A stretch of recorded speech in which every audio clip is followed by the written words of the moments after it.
안녕하세요. 이번 시간에는 이 if문과 같이 사용되는 elif문이라는 것에 대해서 한번 알아볼게요. 이 elif문 같은 경우에는 항상 if문과 같이 사용이 되는데요. 그렇다면 이 elif문이 무엇이냐? 우리가 앞에서 if문 같은 경우에는 조건문이고 일종의 갈림길에 있는 이정표다라고 얘기를 했었죠. 이 elif문은 조건을 새로 추가하고 싶을 때, 즉 대안을 만들고 싶을 때, 그럴 때 사용되는 것이 바로 이 엘리프문이에요. 그래서 쉽게 생각하면 이 갈림길에 이정표를 추가한다 라고 생각을 하시면 될 것 같아요. 자, 그러면 이제 이 엘리프문이 무엇인지 알아봤으니까 이 엘리프문을 어떻게 사용하는지에 대해서 한번 살펴볼게요. 이 엘리프문 같은 경우에는 주의해야 될 점이 하나가 있는데 이 엘리프문만 단독으로 사용할 수는 없어요. 항상 if문을 사용하고 그 밑에 elif문을 사용한다 라고 생각을 하시면 되는 거예요. 자, 왜 그러느냐? 이 if문은 조건이라고 얘기를 했었고 elif문도 추가 조건이지만 대안이라고 얘기를 했었어요. 그래서 먼저 조건이 있고 이것이 맞지 않을 경우에 elif문이 실행된다 라고 얘기를 했었죠. 그렇기 때문에 elif문을 먼저 사용하지 못하고 if문을 이용해서 먼저 조건을 만들고 그 밑에 elif문으로 대안을 만들어준다 라고 생각을 하시면 되는 거예요. 그러면 이 elif문을 사용할 때 어떻게 해야 되느냐? elif문을 사용할 때는 if문과 동일해요. elif라고 적어주시고 한 칸 띈 상태에서 조건을 적어주시고 콜론을 적어주시면 되는 거예요. 자, 그래서 콜론이 나왔기 때문에 줄바꿈을 하고 나서 들여쓰기를 해줘야겠죠. 들여쓰기를 하고 우리가 원하는 실행할 코드를 적어주시면 되는 거예요. 자, 그러면 우리가 앞에서 배웠던 이 if문과 else문까지 합쳐서 생각을 해보면은 이 if문 같은 경우에는 1번 갈림길, 그리고 elif문 같은 경우에는 2번 갈림길, 그리고 else문 같은 경우에는 3번 갈림길이라 라고 생각을 하시면 좋을 것 같아요. 자, 그래서 1번 갈림길, 첫 번째 조건이 맞았을 때는 이 if문이 실행이 되고, 그런데 이 if문은 조건이 맞지 않지만 2번 갈림길이 조건이 맞았을 때, 즉 대안의 조건이 맞았을 때는 2번 갈림길로 가게 되고, 자, 그렇지도 않을 때, 엘리프문의 조건도 맞지 않았을 때, 그랬을 때는 최후의 보루라고 했었던 이 else문, 모든 조건이 맞지 않았기 때문에 이 else문, 3번 갈림길이 실행이 되게 될 거예요. 자, 이렇게 해서 if문, elif문, else문에 대해서 한번 살펴봤는데 이것들을 이제 직접 코드를 작성하면서 어떤 식으로, 어떤 상황에서 실행이 되게 되는지 한번 확인을 해보도록 할게요. 자, 우선은 바탕화면에서 비주얼 스튜디오 코드를 실행을 시켜줄게요. 자, 이번 시간에는 이 체크 언더바 볼트 2라고 되어 있는 이 메서드에서 코드를 작성을 해볼 거예요. 자, 이 부분을 봤더니 지금 유닛 4 대체 부품을 수집해 보아요 라고 되어 있죠. 자, 어떤 코드를 작성해야 되는지 이 뒷부분을 확인을 해 볼게요.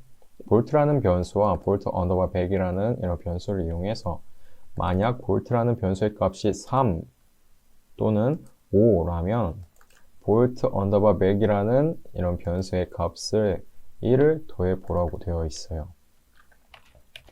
자, 사실 프로그래밍에는 정답이 없어요. 그냥 누가 조금 더 최적화된 코드를 작성하느냐 아니면 조금 약간 돌아서 가느냐, 결국 여러 방법에 의해서 조금 돌아갈지라도 결과는 나올 수가 있는 거예요. 우리가 실무에서는 조금 더 최적화를 하고 조금 더 빠르게 그렇게 결과를 봐야겠지만, 단순하게 내가 만들고 싶은 게 있을 때, 나의 편의를 위해서 무언가를 만들고 싶을 때는 그렇게까지 하지는 않아도 되기 때문에 항상 정답을 찾기보다는 내가 직접 어떻게 이것을 해야 되는지에 대해서 알아보는 것이 조금 더 유익한 시간이 될 것 같아요. 자, 이 얘기가 나온 이유는 지금 나와 있는 이 문제가 여러 가지의 답이 있기 때문이에요. 그런데 우리는 이번 시간에 if문과 elif문에 대해서 배웠기 때문에 이 두 가지를 이용해서 작성을 해볼게요. if 볼트는 3. 자, 만약 볼트라는 변수의 값이 3일 경우니까 볼트가 3일 경우를 if문을 이용해서 이렇게 조건을 설정해 주면 되겠죠. 자, 3일 때 볼트 언더바 백 변수의 값을 1씩 증가를 하라고 되어 있죠. 그럼 이렇게 작성을 해주면 되겠죠. 자, 그런데 5일 때, 자, 3 또는 5니까 5일 때도 증가를 시켜줘야 될 거예요. 자, 그러면 이렇게 작성을 해주셔도 돼요.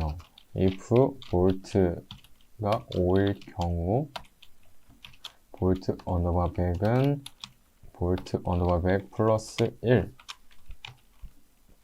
자, 이렇게 사실 이렇게 작성을 해주셔도 볼트의 값이 3이거나 5이거나 그때그때 다르게 이 조건문을 통과하게 되면서 값을 증가를 시킬 거예요.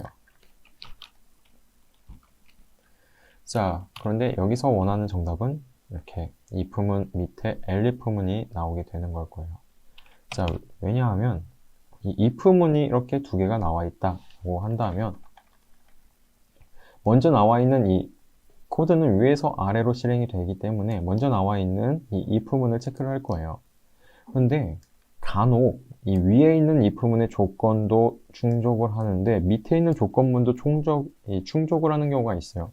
그렇다면 의도치 않게 두 개의 조건문을 모두 실행을 하게 돼요. 그럼 우리는 1만 더하고 싶었는데 값이 2가 증가가 되는 그런 문제가 발생할 수가 있기 때문에 그럴 때는 elif문을 사용을 하는 거예요.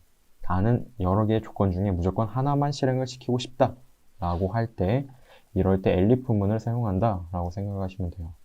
자, elif문을 사용을 하시면은 이때도 마찬가지로 위에서 아래로 실행이 되는데 만약 이 if문의 조건이 충족을 했을 때 자, 볼트는 3이라고 이 조건을 충족을 했을 경우에 밑에 있는 이 elif문은 체크조차 하지 않고 넘어가 버려요. 즉, 이 if문과 밑에 있는 이 elif 또는 else문을 모두 건너뛰어 버린다라고 생각하시면 돼요. 그래서 우리가 의도치 않은 그런 상황이 만들어지지가 않게 되는 거예요. 자,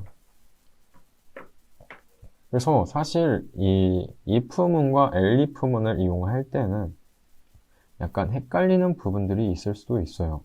그런데 이 부분 같은 경우는 많이 코드를 작성을 해보고 실제 어디서 어디까지가 이렇게 감싸지고 어디서 어디까지 실행이 되는지 직접 눈으로 확인을 해보시는 이런 방법밖에 없기 때문에 많이 코드를 작성해 보셔야 된다라고 이런 조언을 드릴 수밖에 없는 것 같아요.